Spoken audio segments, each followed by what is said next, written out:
और कहा कि जो पाकीज़ा रिज़्क़ हमने तुम्हें बख्शा है शौक़ से खाओ, और ये नाफरमानियाँ करके उन्होंने हमारा कुछ नहीं बिगाड़ा बल्कि वो खुद अपनी जानों पर ही जुल्म करते रहे।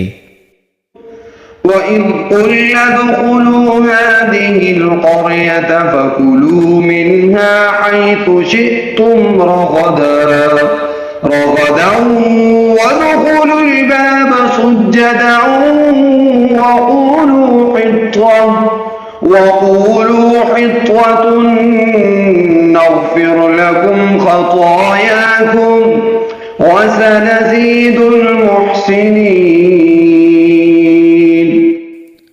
और वो वक़्त भी याद करो जब हमने कहा था कि इस बस्ती में दाखिल हो जाओ और उसमें से जहाँ से चाहो जी भर कर खाओ, और बस्ती के दरवाज़े में झुके सरों से दाखिल होना और ये कहते जाना कि या अल्लाह हम